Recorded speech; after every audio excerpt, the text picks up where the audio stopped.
మహబూబ్ నగర్ జిల్లాలో విష జ్వరాలు విజృంభిస్తున్నాయి. పెద్ద ఎత్తున ప్రజలు టైఫాయిడ్, డెంగీతో బాధపడుతున్నారు.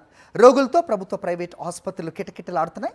వాతావరణంలో మార్పుల కారణంగానే విష జ్వరాలు వ్యాపిస్తున్నాయని వైద్యులు చెబుతున్నారు. హాస్పిటల్స్లో చేరే వారి సంఖ్య కూడా రోజురోజుకి పెరుగుతోందన్నారు.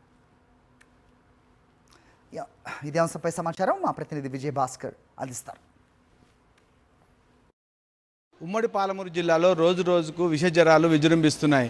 రోగులంతా కూడా పెద్ద ఎత్తున ఆసుపత్రులకు తల్లి వస్తుండడంతో ఇక్కడ ప్రైవేట్ ఆసుపత్రులు, ప్రభుత్వ ఆసుపత్రులు అంతా కూడా ఈ యొక్క రోగులతో కిటకిటలాడేటువంటి పరిస్థితి. ప్రస్తుతం మనం మహబూబ్నగర్ జిల్లా కేంద్రంలో ఉండేటువంటి జనరల్ ఆసుపత్రుల్లో ఉన్నాయి. ఈ ఆసుపత్రుల్లో కూడా రోజు రోజుకు ఈ యొక్క విష జ్వరాలు ఏవైతే ఒళ్ళు నొప్పులు కానీ, తర్వాత జ్వరము తదితరమైనటువంటి అనారోగ్య సమస్యలతో పెద్ద ఎత్తున ఆసుపత్రికి తల్లి వస్తున్నారు. ముఖ్యంగా వర్షాకాల సీజన్ కావడంతో ఈ యొక్క పరిస్థితి మరీ ఎక్కువగా ఉంటుంది.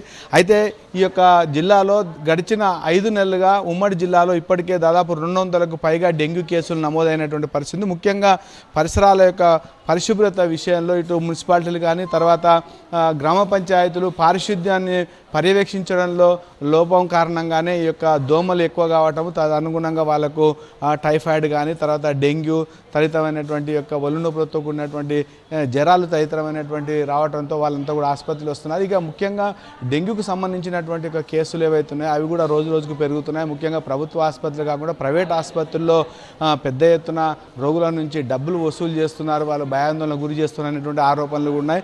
జిల్లా ఆసుపత్రికి గతంలో కంటే వైరల్ ఫీవర్స్ ఏమైనా పెరిగాయి, ఎట్లా ఉంది? ఖచ్చితంగా లాస్ట్ మంత్తో పోలిస్తే ఈ మంత్ వైరల్ ఫీవర్స్ అయితే పెరిగాయి. లాస్ట్ మంత్ మనకు అరౌండ్ 600 to 700 ఐపీ అడ్మిషన్స్ ఉంటే ఈ మంత్ 800 దాకా అడ్మిషన్స్ అయ్యాయి. అందరూ ఒళ్ళు నొప్పులు, జ్వరము, జలుబు, దగ్గు, గొంతు నొప్పి వీటితో వస్తున్నారు. కొంతమంది కడుపులో నొప్పి, వామిటింగ్స్, మోషన్స్ తదితర లక్షణాలతో వస్తున్నారు. ఇప్పుడు వర్షాలు పడుతున్నాయి కాబట్టి అక్కడక్కడ నీళ్లు నిల్వ ఉంటుంది. సో ఈ నీళ్లు ఉండడం వల్ల దోమలు ఎక్కువ పెరిగే అవకాశం ఉంది. దోమకాటు వల్ల డెంగ్యూ, మలేరియా ఇవన్నీ వస్తున్నాయి. చికెన్ గున్యా ఈ కేసెస్ వస్తున్నాయి. అదే కాకుండా నీటి కాలుష్యం వల్ల వామిటింగ్స్, లూజ్ మోషన్స్ ఇవన్నీ వస్తున్నాయి.